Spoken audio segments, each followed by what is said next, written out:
Hey guys, here today showing you a video how to replace the crankshaft position sensor on a 2015 Lexus IS250. There really aren't many videos I've seen on how to replace this, partly because it's really hard to film the specific location where it's at, and just Lexus just did a bad job in designing where this particular sensor is. It's kind of hard to get at. It will take a lot of time, especially if you're a novice trying to do this yourself. It's not impossible, it's just in a hard location to get. You're gonna have to remove a lot of things just to get to it.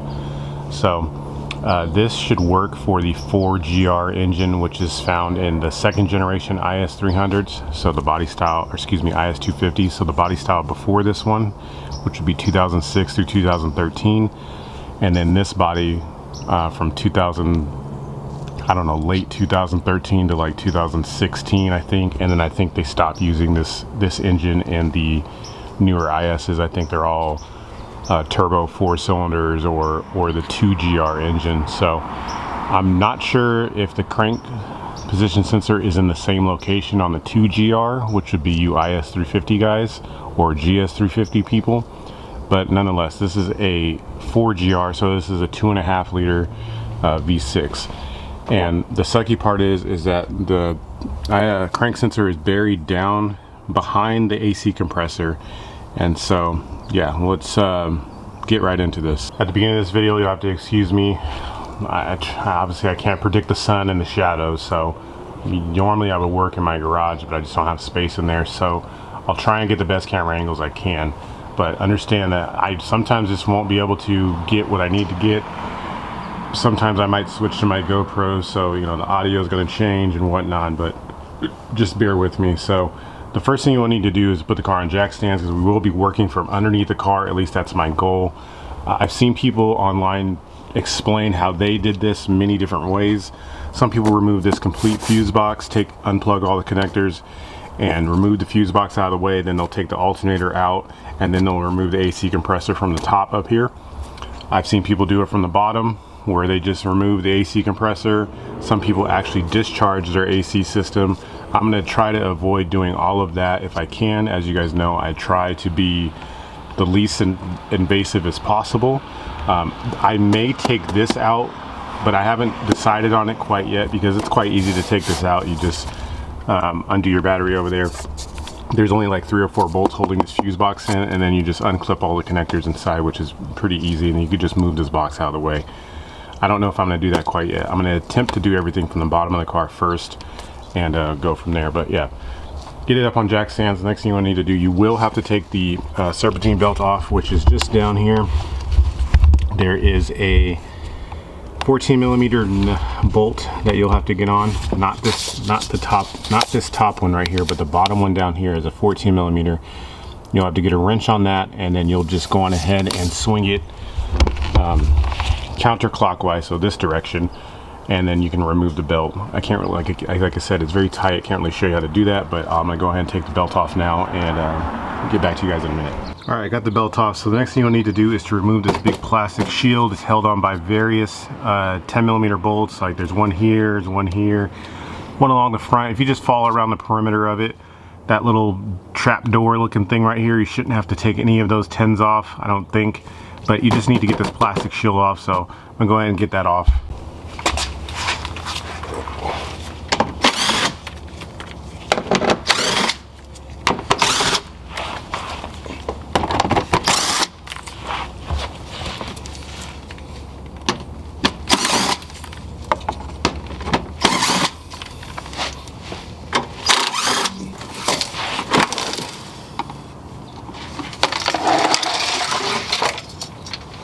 Alright, so here we are under the car looking at the AC compressor, which is this guy right here.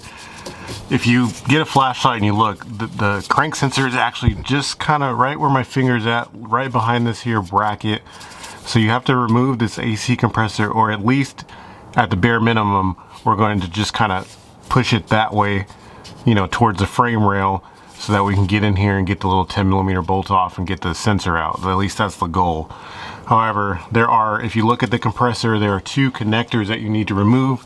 There's one that's just up here right where my finger's at. You just squeeze the tab, pull it off, and then there's one on the back of the compressor just over here on this side where my finger's pointing at that also has a connector. So you'll need to remove both of those.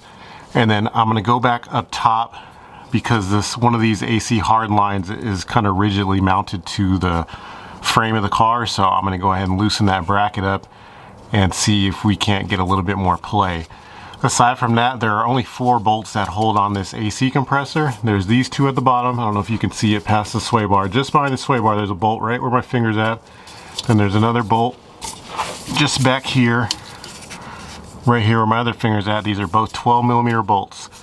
These bolts should be able to they're long bolts. They're like this long, but looks like they'll be able to clear the frame rail and everything. You can just get them out from here. No issues. Then there's 2 bolts on top that will probably be a little bit difficult for me to show to you because the alternator's on top, but you may be able to get to them through the wheel well, or I don't know. We'll just have to see how we can get at them, and I'll try and provide the best angle I can to get you guys a shot of what bolt you need to take off. But as of now, I'm going to take these connectors off, then go up top and loosen up the AC line. After I disconnected both those connectors, if you looked on the side of the compressor, there's this little bracket where the connectors were attached to. This little guy right here that I'm holding, it was just right here, held on by one 10mm bolt that's right here on the side. So what I did was loosen up that 10mm bolt with just a wrench, and then I went on ahead and removed this connector right here from the bracket. Let me see if I can find it again so I can show you guys. Actually, this connector right here.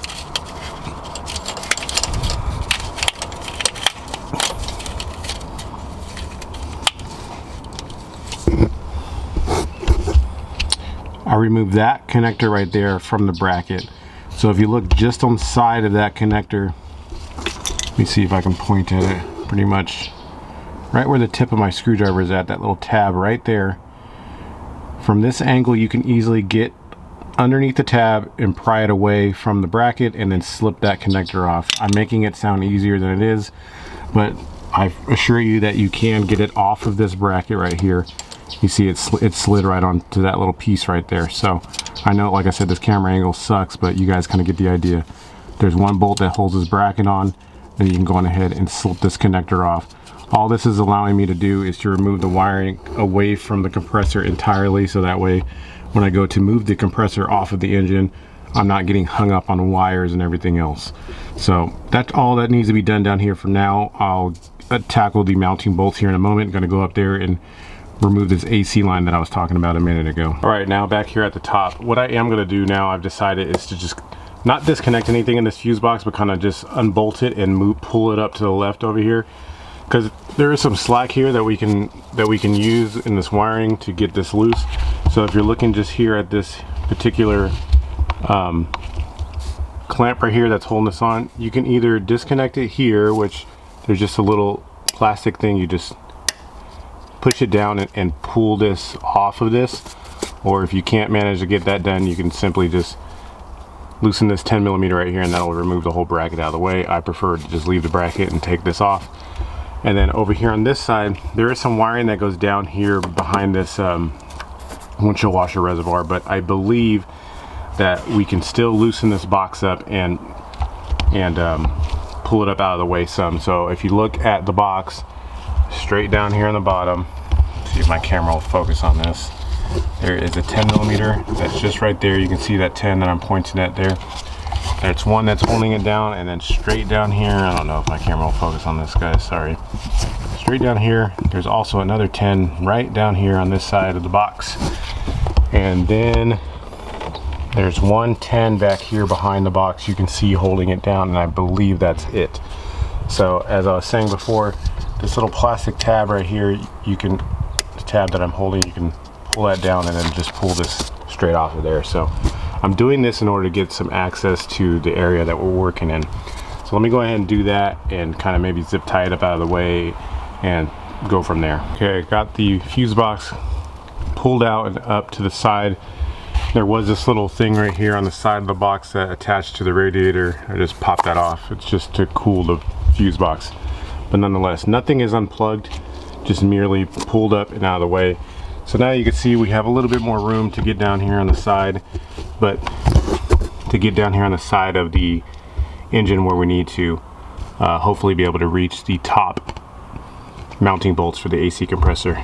But as you can see, this main AC line is right here.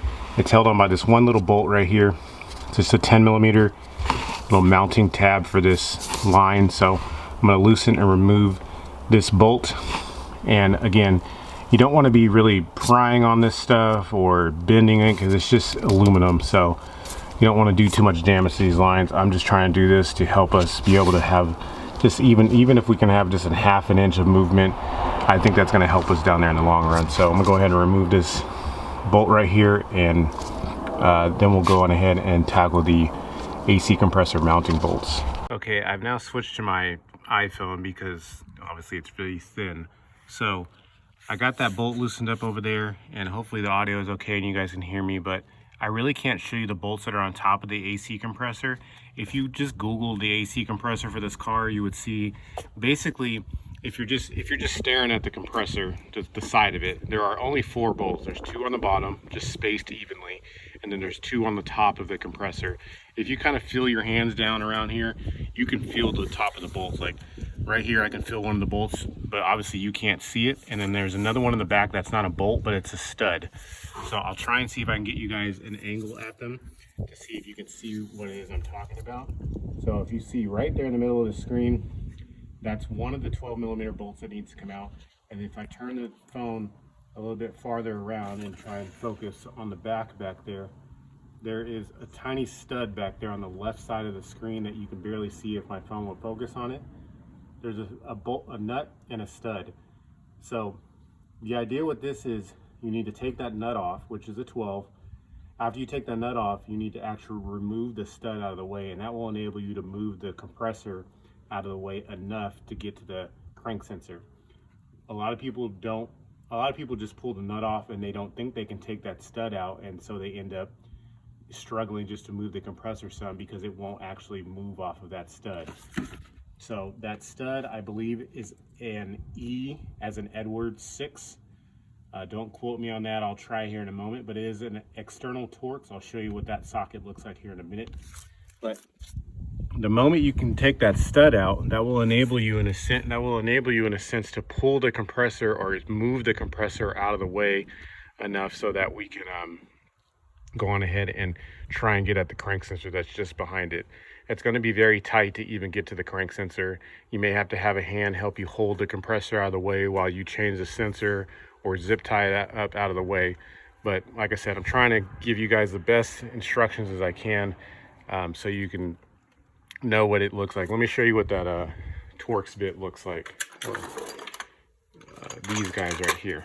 So you see, this is what that looks like. I don't know, I might be missing the size I need, but these are the type of tools you need to take it off. I'll just pull one out so you can kind of see what it says on it. These are very worn, but they'll say E10 or E6 or E12 or whatever the case may be, but they do look like just pretty much like a reverse Torx. These are external Torx. So this is what you would need to get that stud out. Okay, just wanted to show you the tools that I used to get the top 2 mounting bolts off. This is the nut that I was talking about just a minute ago. I got it off of the stud, and then this is the bolt. So if you're looking at the engine just like I am now, the close side to me on the top would be this long guy right here, and then the further back one is the stud. The stud is still in there. I haven't got it out yet because I haven't tried, but this is the nut, this is the bolt. All I did was just literally just reach in from the top here and feed this in, and I found out where it was at, and then I just used my ratchet and got them off. So now I can easily go down and get the bottom 2 bolts, which are very easy to access from the bottom. I'm probably going to end up using the same tools to get those off. However, I'm going to first take off this stud up here. That way when I get to the bottom, all I have is those 2 bolts on the bottom, and I can easily just unscrew them by hand while holding the compressor up, and that way I won't drop the compressor by accident or ruin any of the lines. So okay, so I got the stud out, which is right here. Remember, there was this nut on it, 12mm nut that slipped over top of that. Then what I went on ahead and used was an E8 Torx. I don't know if it'll focus on that. See, it says E8, an external Torx like so. You can get that on the outside of the stud like that. Literally just went down here. I'm not saying it was easy, but you know, you just get down here and inch by inch you can get the little stud out. At first I used this on this piece like this on my 3/8 ratchet just to get enough leverage to break it free. Just the same length. I found that if I tried to use this longer extension it just wouldn't work, so I had to end up getting a short extension like this, an adapter and the actual socket, and I loosened it up with this. However, I got to the point where this ratchet was hitting the frame rail, so I had to switch to, you know, just take this off and put it on here, which was a lot shorter, and I was able to get it the rest of the way out. So from here, well, I'm going to now go to the bottom and take off the two 12mm bolts that are down there, and I should be able to move the compressor out of the way a little bit just to get to the sensor.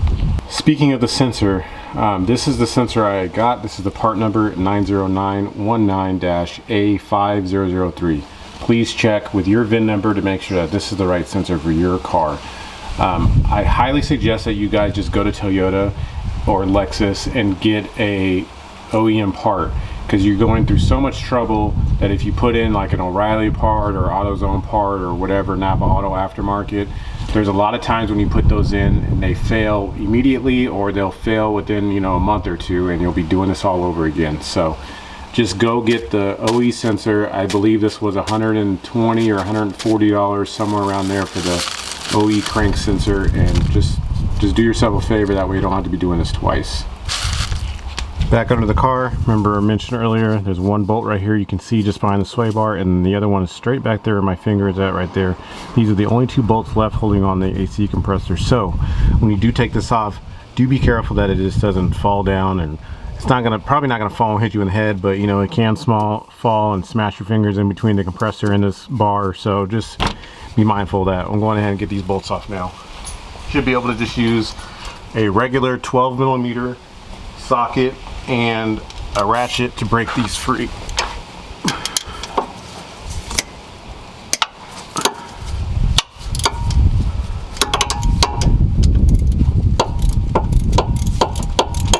Shouldn't be too hard to get these out of here. Okay, I broke that one free, and go ahead and break this other one loose back here as well.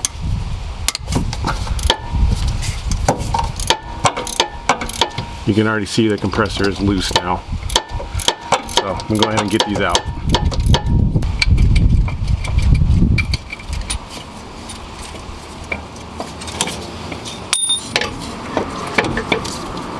Okay, switching back to my phone so I can show you. Now, follow me here. Looking at the sensor like this, you can imagine I'm staring at the side of the car. If I'm standing on this side of the car looking at the engine like this, this is how this is just pushed into the side of the block. And then you can see there's one mounting screw down here, which is a 10mm bolt. And then there's one connector right here. So what I was able to do, I'll show you here, is I was able to maneuver the AC compressor. You can see I have the compressor pulled towards the front of the car. I haven't disconnected any of the lines or anything like that, but in order to show you the small angle I have. So you can see this is that's the crank sensor right there where my finger's pointing to right there. I can't really get a great view at it because, you know, just the space limitations, but there's a connector right there that you just squeeze and pull off, and then there, if you just reach your hand right, let me see if I get a better angle. So here it is right here is a better angle. You can see there's 110 down there in the bottom, and then there's this connector right here where you just literally push the tab, that tab right there at the tip of my finger, push it in, slide the connector towards the rear of the car. Then you can remove this 10, slide the sensor out, put the new sensor in, and you should be good to go. Here's the old sensor, got it out, no drama at all. It will have a little bit of oil on it, just so be aware of that. And then here's the new sensor. I'm just going to slip it back into place, connect it up, back on. Sorry for the wind, and pretty much just everything is the reverse of what we just did. So yeah, I'll go ahead and slip this back in, bolt it up, and then we'll go from there. Okay, I got the sensor in there, retightened the 10. Make sure that you get it nice and snug. Don't go overkill though, because it's just aluminum. But you do want to make sure that the sensor is completely seated down into its bore. Connect the connector, and then all I did was put the AC compressor back. Fortunately for us, Lexus did, you know, like where this thing mounts at on these little pedestals here. You can see where my finger's at. Fortunately, the compressor can just set down on top of like a little shelf. That way you can start the bolts. So I've already started one of the 12mm bolts back there, and I already started the one that's right behind the sway bar you can't see, just started by hand. And then I highly suggest that you go up top and start the stud back in and start the other stud on the other side. That way you can get them completely in. All right, I got everything bolted back in. Remember the two bolts down here at the bottom for the AC compressor. I went on ahead and also put the bracket and the connectors back on. Remember this small little 10 that's right there with the brackets and the connectors. There was two connectors, one on the top and one on the back. One on the back is just back over here, and then the one on top is, I mean, they're pretty easy to get to. Like I said, this is just the reverse of removal.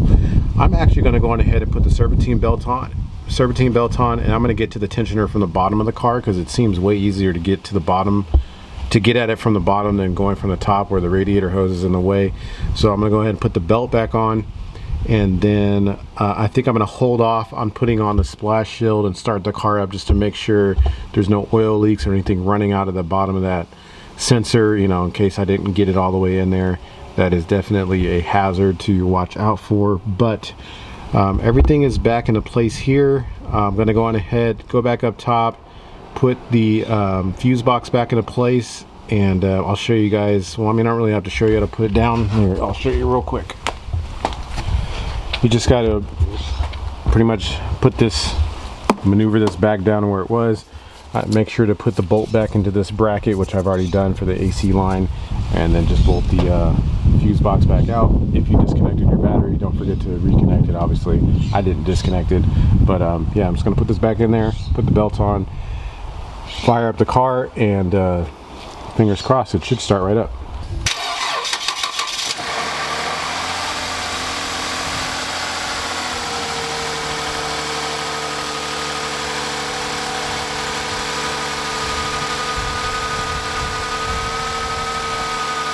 Oh, nothing's leaking, so fired right up.